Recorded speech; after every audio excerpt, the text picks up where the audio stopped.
Hello and welcome to the Business Success Show. I'm your host, Kim Davis, and during this podcast series, I'll be interviewing the leaders of the world's most iconic brands to discover the secrets to their success.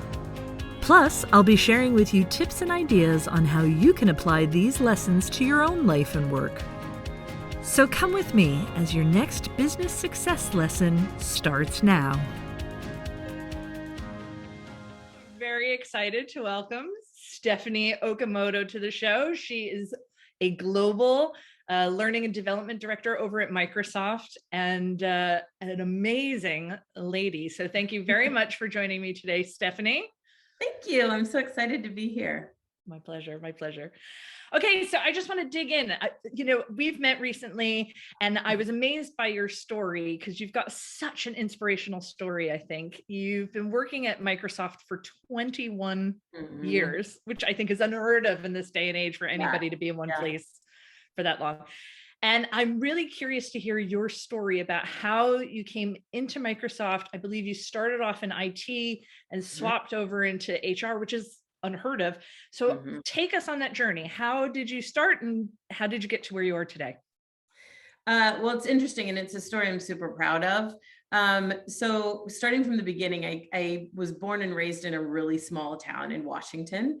And I always knew that education was going to be my ticket out and my ticket for more opportunity.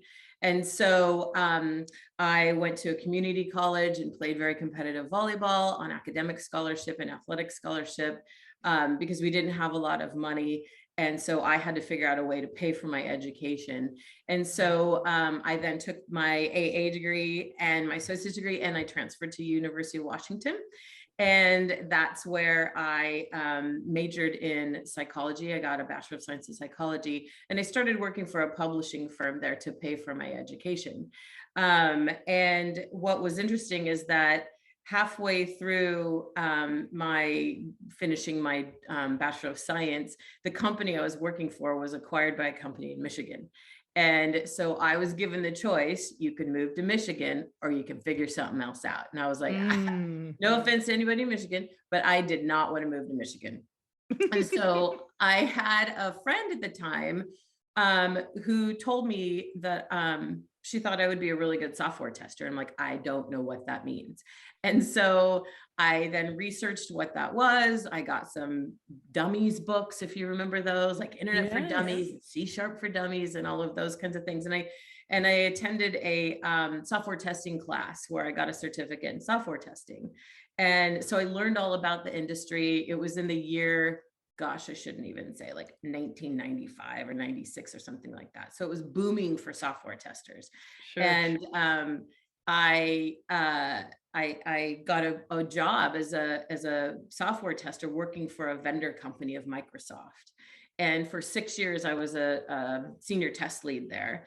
And then the group that I was a vendor for was hiring and starting their own team internally. So I thought, why not? Like, like Microsoft was the be all end all company I wanted to work for anyway. And so I interviewed and got a job as a software tester in October of 2000.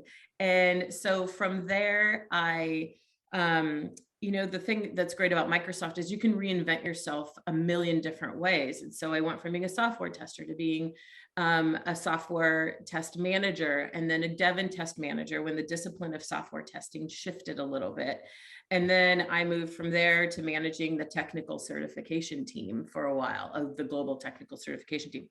But all through those years and early on at Microsoft, and even as a vendor for the test company I worked for, I found myself really being drawn to people initiatives and making the employee experience a really good one. And that was primarily through who their manager was and how their manager showed up every day. And I don't want to say managed them, because that's not really what being a manager is about.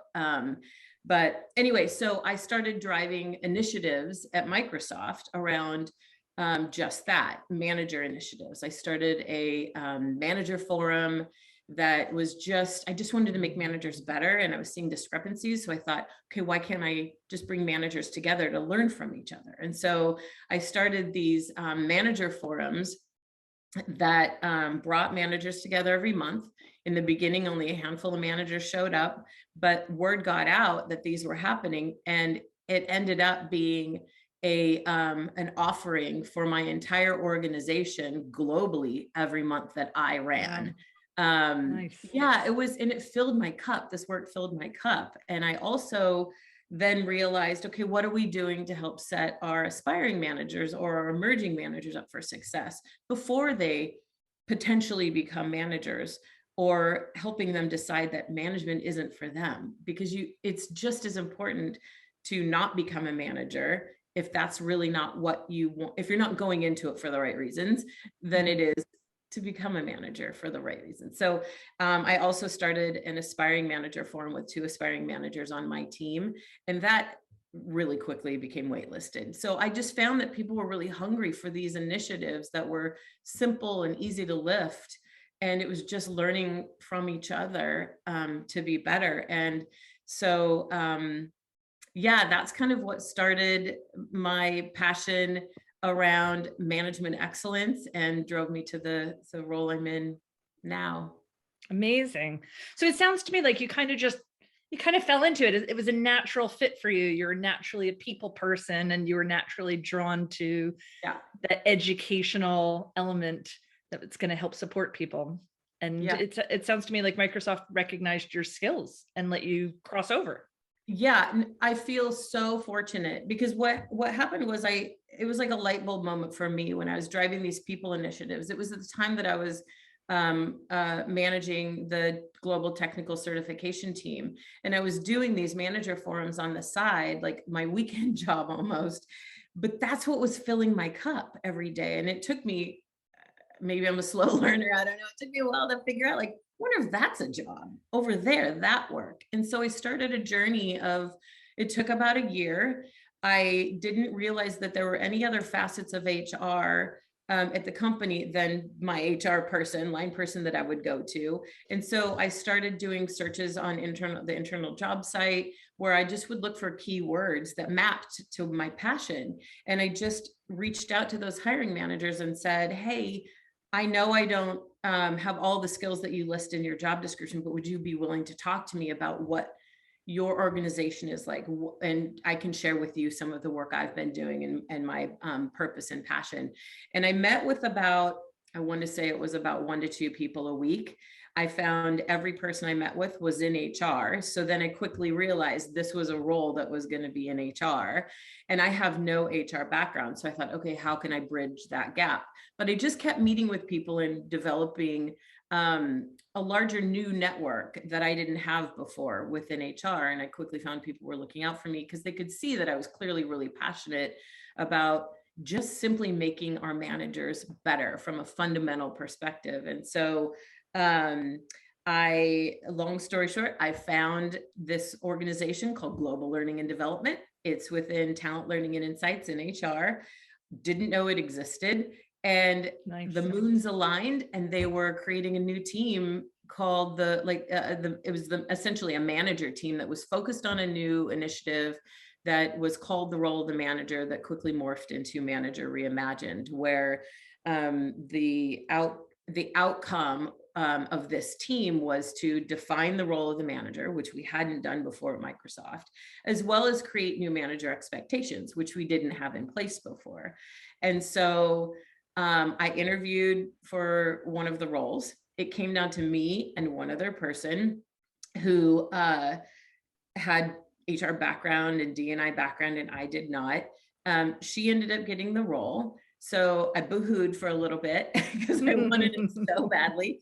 I went back, and I was a manager of managers for a shared services group for a while. But I told my CVP at the time, now that I've seen this role, I can't unsee it. And I will be on this team at Microsoft because I want to do this work at Microsoft. So with all my written resilience, I stepped back up and I kept driving these initiatives, and I kept showing this organization the impact I was having in engineering on these people initiatives. And about 6 months later, they called me and they said, hey, Steph, we have a spot for you. And I could not believe it. And I still cannot believe it, that they took a risk on somebody who doesn't have HR background, who doesn't fit the mold of the typical job description that they would be looking for. But I'm honored that they took that chance to bring in something new. I call myself a bull in a china shop because I'm the one that says things like, that's not going to fly in engineering. Like you can't, like, it can't sound like it's coming from HR. Let's make it sound like, we're speaking to the managers in their organizations versus speaking at them. And so now, like, I can't even believe I get to say these words. My role at the company now is that I essentially own the manager audience for the company. Amazing. And Amazing. I get to ensure the skills and capabilities for managers are kind of where we want them to be in this new world with these new expectations, mapping to, and the expectations are model, coach, and care, which are, it's a huge pivot to our culture. And I'm so proud that I get to do this work and that Satya is at the helm leading this work to help us be more of a culture of care than a culture of know-it-alls, and be a culture of learn-it-alls instead of this competition. I love it. I love it. I think what's really interesting about your story is in a lot of companies, especially big corporate companies, it's very, you're based in the States, and I'm talking to you, even though I'm American, I'm talking to you from Britain. And there's a funny show, I think it's aired in America too, but it was a show called Little Britain, and they had a character on there who always was at the computer, would go, computer says no, because like they couldn't think beyond the computer, what the computer said. And that is so, it was so funny because it's so common in corporate culture that if you don't fit into this, if your peg doesn't fit perfectly, then people don't think out of the box and see the person, not the skill set necessarily, knowing that you've got transferable skills that will work over into the new role. And it sounds to me like that's what they saw in you. And it's not even just that though. I think it's also you talked about your competitiveness. And I think you're a very competitive lady, aren't you? Very competitive. Where does the competitiveness come from? Oh, I'm competitive to a fault in everything. To the point where we will fight, like our family, we're all kind of competitive, but our family will fight to put the last puzzle piece in the puzzle to where we're all like stealing pieces, and then we'll, push and shove to get the last piece in. But I grew up with two brothers, an older brother and a younger brother. So I'm a middle girl, right? Yeah, that'll do it. Scrappiness. It gave me my grit, my resilience, my fight. And, when you get knocked down, you just get right back up. And I played also very competitive sports. I played very competitive volleyball, and I played fast pitch. I played third base for a team that actually made it to the Junior Olympics, which to me feels like yesterday, but it was not yesterday. It was a long, long time ago. That's fantastic. So how much would you say that competitive spirit, if you had to give it like a percentage, how much of that would you attribute to your success? And do you even feel that you are successful? I mean, I obviously view you as extremely successful. Yeah, it's interesting. I think it has to play a little bit, especially for me early on, being a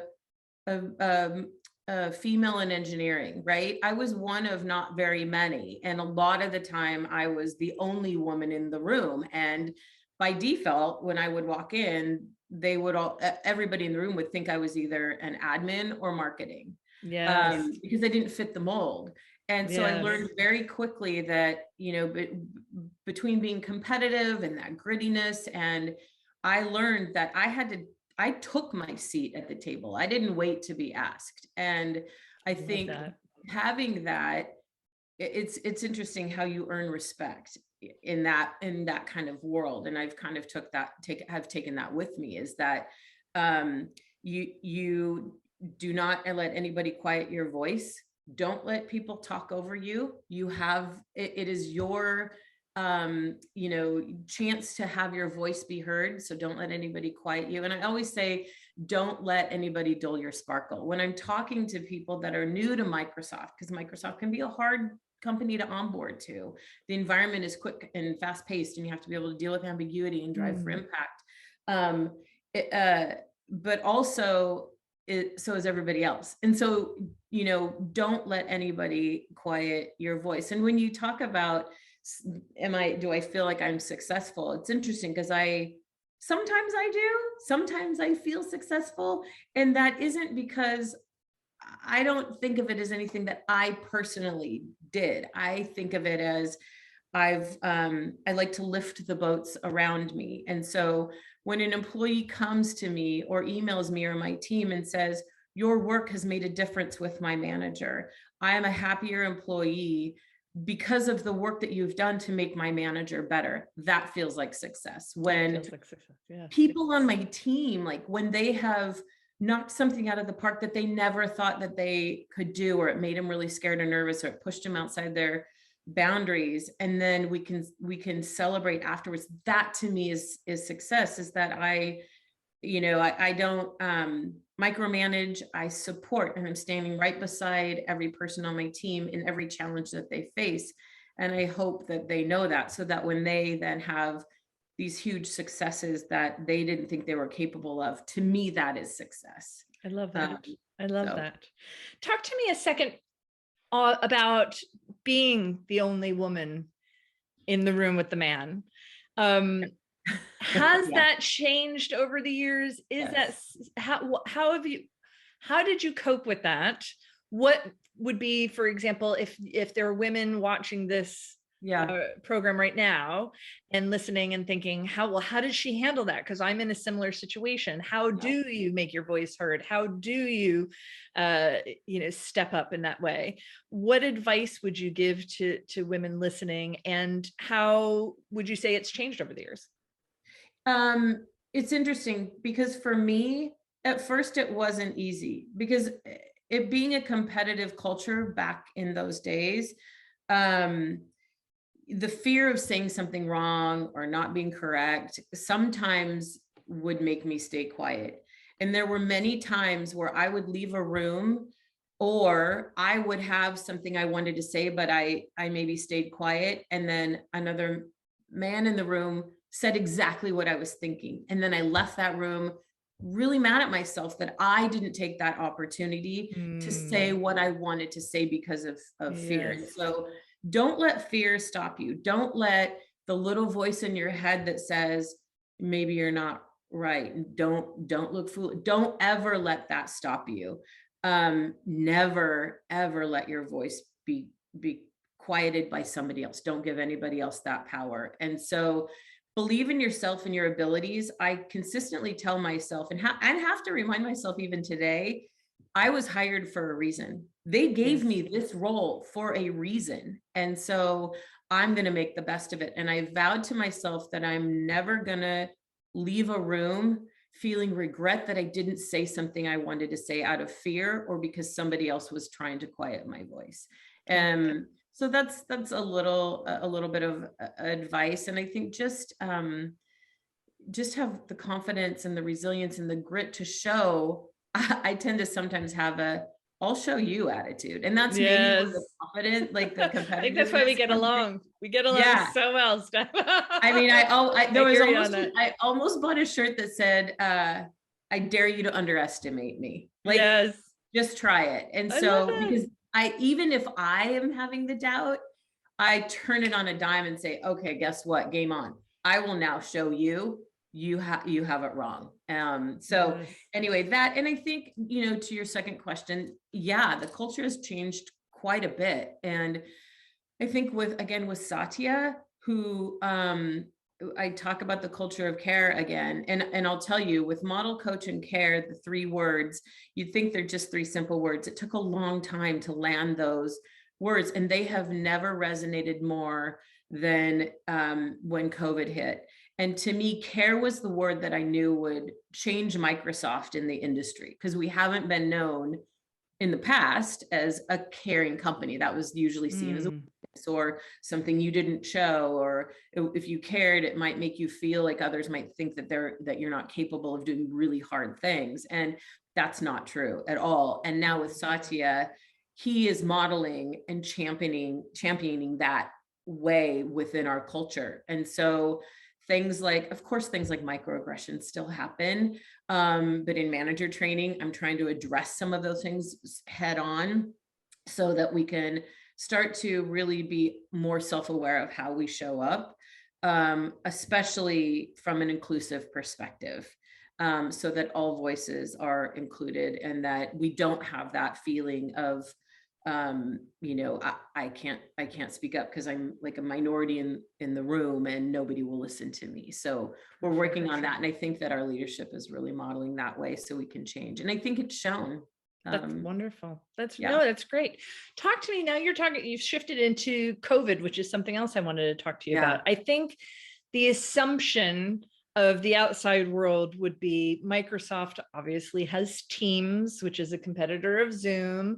And I think the assumption from the outside world would be that Microsoft is thriving, was on top of this before the pandemic happened. Everybody was using Teams beforehand, and everything must have been hunky-dory for them all through COVID. And would you say that that's true? Well, from your face, I'm going to say maybe that's not actually the case. So maybe you can give us a little insight on how COVID maybe affected Microsoft overall, some of the changes that you might have seen there, and what you would say, how they've adapted, how they've learned and adapted from this situation, how it's changed you guys. Yeah, it's interesting. A couple of things that I'm actually really proud of is that when COVID hit and we had to turn on a dime to everybody be virtual, our Teams team really stepped up. We immediately had to scale globally to every employee at the company being on Teams. And just like everybody else, we had bumps along the way. But what was nice is that it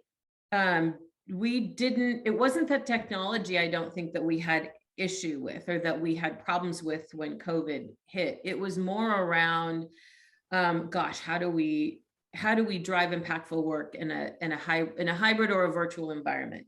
How do we make sure that our teams stay connected in this environment? How do you care first and foremost for your teams during a global pandemic that none of us have really ever experienced before? So there was a lot of things that tactically we needed to address, specifically with managers, right? So we had to have the technology to be able to still come together, still have meetings, still drive the impactful work that we were driving prior to COVID. But now we had some of these different challenges that we had to face for managers specifically in leading their teams. And it's interesting because pre-COVID, we had hybrid teams. There were people that worked remotely. Some were on camera, some were not. And I will be honest with you, I wasn't one of those that like to be on camera because it's distracting. Like I didn't want to see myself on camera. I didn't want to deal with cameras. And I think for all of us, that has switched now because that was the only way I could connect with people. I wasn't in the office anymore, seeing people in the hallways. This is the only way I could see people and connect. So I think it drove in a positive way, a new level of inclusion and a base foundation that nobody was excluded, right? So before, when you would have meetings in a conference room, it would be focused on who was in the conference room, and those on the phone usually couldn't hear, or somebody was eating near the microphone, or they were forgotten and never asked, like, hey, what is your opinion? Now we have a new level set for that, which I think is super important. And I think going into the next phase of like hybrid flex, we need to remember these things that we learned during this time that are positives that can come out of this, of how you really care for each person first and foremost, because now you know them personally. You see my office here. It's my gym as well. Like, so like, you don't see my dog because my dog is outside. I locked her out. And, I think, again, the Teams team, I want to say just really quickly, met every challenge. They listened to the customers, both internally and externally. And they added awesome things like the raise your hand feature to stop people from talking over each other, which is a Microsoft thing, right? I was talking earlier about getting your voice to be heard. Now you can raise your hand, which I think is awesome. And together mode, where you can see everybody at once versus just one person at a time, and just better ways to do breakout sessions and polls. And They've really stepped up. Which And I filters. like the filters. Yeah. We like the filters. Yeah. And with COVID, of course, there's been, I think everybody has a really funny story about something embarrassing or funny that's happened on a call. What's the funniest or most embarrassing thing that's happened to you or that you've observed has happened to somebody else? Well, I mean, there's been a couple of meetings where you're wondering, is that person pouring their coffee or their tea, or is something else happening? That has happened. Or are they in the bathroom, or are they pouring their tea? Like, you're like, what is that sound? I don't want to know. I don't want to know. That's why you got to keep. That's why you got to keep the video on. That's why we keep the video on. Yeah, that's exactly right. I know what you're doing. I know what you're doing. No, it's tea. It's okay. Luckily, that has never happened to me because I triple check. Like, I make sure if I need to sneak away for a minute, everything's off. But we probably, like a lot of other people, got a COVID puppy. Her name is Luna Lovegood. My daughters are both seniors in high school, and they've been asking for a dog since birth. And I was always like, no, we're too busy. We're never home. Well, I mean, what was my excuse? Now we're always home. So, and Luna Lovegood is the love of course, the one person who was saying no to a dog. Now she is like essentially my dog. But with that came a few things with her that were kind of funny. There was one time I was presenting at a really important, highly visible meeting, and she started vomiting on the floor right next to me, and the sounds were super loud. And I was like, I tried to mask my face of going, like, but I just focused. I just pretended it wasn't happening. You can't stop. You gotta keep going. So that was one. And then there was another one that was personally horrifying for me, where I, again, thought I was on mute. And I was focused on this meeting, and somebody rang the doorbell, and my girls were home from school, I think, at the time. So nobody was answering the doorbell. The dog was barking like crazy. I thought I was on mute, and I was smiling for my meeting, all kind and sweet. And then I thought I went mute, and I screamed, "Is somebody gonna answer that door?" So you saw like the two faces of each, I think, in the meeting. And then I heard somebody on the call go, "I think she's talking to somebody else at home." And I went, "Oh, no." So quickly muted and went, "Apologies, COVID, home, working from home." Everybody gets to see behind the curtain. Oh God, it was terrible. You're making my cheeks, your stories are making my cheeks hurt from laughing so much at it. That's brilliant. That's brilliant. Right. So unfortunately we're running out of time, but I want to get one last question in to you, Steph, is that you're obviously, to me and to our audience, you are a very highly successful person. So, and this is the Business Success Show. So please, if you had one bit of advice other than the having your voice heard and that, in that specific dynamic, but if you had one secret to success, what would you say it is? For me, and it took me a bit to get there, but really take the time to figure out, what do you love doing? What is your purpose? What is your passion? Take time to really ask yourself that, because I tell you, I've loved my career at Microsoft. I've been here a really long time. And first and foremost, I love the company. I love working for a company that I have pride in saying that I work here, and that I've been able to see the different cultures, and that I do feel like my work and my team's work is making a huge difference for kind of the new Microsoft. But it wasn't until I realized this is the work I want to do that it lit up and blew up kind of my thinking of how work should be done and what you're focused. Before, it felt like a job. It was a job. It was a great job.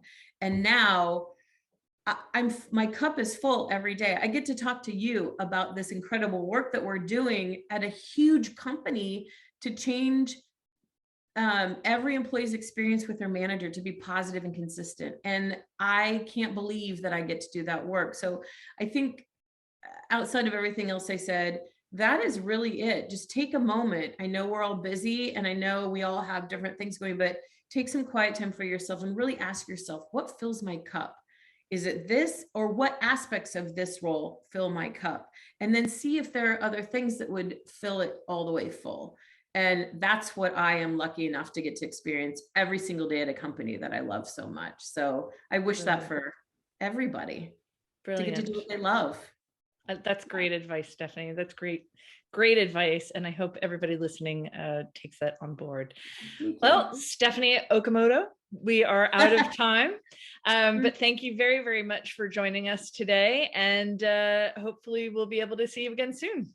This has been so wonderful. I love it. And Kim, you do such great work. And I'm so thankful that I got to be talking to you today. So thank you.